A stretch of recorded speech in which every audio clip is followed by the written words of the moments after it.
మే 28వ తేదీ తెలుగు ప్రజల ఆరాధ్య దైవం స్వర్గీయ నందమూరి తారక రామారావు జయంతి. నట సార్వభౌముడిగా అఖిలాంధ్ర ప్రజల్లో చిరస్థాయిగా నిలిచిన తెరవేల్పు తారక రాముడు. ప్రాంతీయ పార్టీని స్థాపించి రాజకీయాల్లో ప్రభంజనం సృష్టించిన ఘనకీర్తి రామారావుది. కేవలం చంద్రబాబు వల్ల ముఖ్యమంత్రి పదవితో పాటు తను స్థాపించిన తెలుగుదేశం పార్టీని కూడా కోల్పోయి అదే ఆవేదనతో మహాభినిష్క్రమణ చేశాడు మహానుభావుడు. స్వర్గీయ నందమూరి తారక రామారావుకి రెండో భార్యగా లక్ష్మీ పార్వతికి ఆ అవకాశం దక్కటం ఆమె అదృష్టం.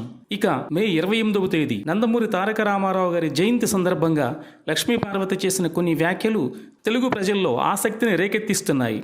ఆంధ్రప్రదేశ్లో 175 అసెంబ్లీ 25 పార్లమెంటు స్థానాలకు ఇటీవల ఎన్నికలు ముగియడంతో జూన్ 4న వెలువడే ఫలితాలపై రాష్ట్రం అంతటా తీవ్ర ఆసక్తి నెలకొంది. ఏపీలో ఏ పార్టీ అధికారంలోకి వస్తుంది, ఆంధ్రప్రదేశ్ నెక్స్ట్ సీఎం ఎవరవుతారు అనే విషయమై అటు దేశంలోనూ ఇటు రెండు తెలుగు రాష్ట్రాల్లోనూ తీవ్ర ఉత్కంఠం రేకెత్తుతుంది.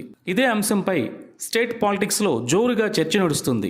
ఈ క్రమంలో ఆంధ్రప్రదేశ్ తదుపరి ముఖ్యమంత్రి ఎవరు అన్న దానిపై టీడీపీ వ్యవస్థాపకులు మాజీ సీఎం ఎన్టీఆర్ సతీమణి లక్ష్మీ పార్వతి సంచలన వ్యాఖ్యలు చేశారు.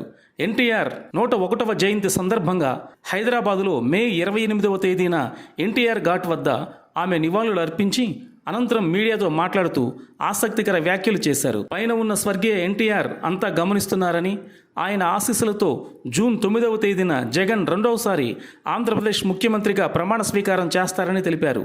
అలాగే ఎన్టీఆర్ ఆశీస్సులతో ఆంధ్రప్రదేశ్లో మంచి పాలన జరగాలని కోరుకుంటున్నానని లక్ష్మీ పార్వతి అన్నారు. ఎన్టీఆర్ మరణించిన ఇప్పటికీ కోట్లాది మంది మనసుల్లో బతికే ఉన్నారని, ప్రజల కోసం బతికిన మనిషి ఎన్టీఆర్ అని ఈ సందర్భంగా లక్ష్మీ పార్వతి భర్తను గుర్తు చేసుకున్నారు. ప్రాంతీయ పార్టీ స్థాపించిన కొంతకాలంలోనే దేశంలో నేషనల్ ఫ్రంట్ ఏర్పాటు చేసిన ఘనత ఎన్టీఆర్కే దక్కుతుందని, అలాంటి గొప్ప వ్యక్తికి భార్య నవ్వటం తన అదృష్టమని ఆమె పేర్కొన్నారు. జగన్ వల్లనే ఆంధ్రప్రదేశ్కు న్యాయం జరుగుతుందని లక్ష్మీ పార్వతి ప్రస్తావించారు.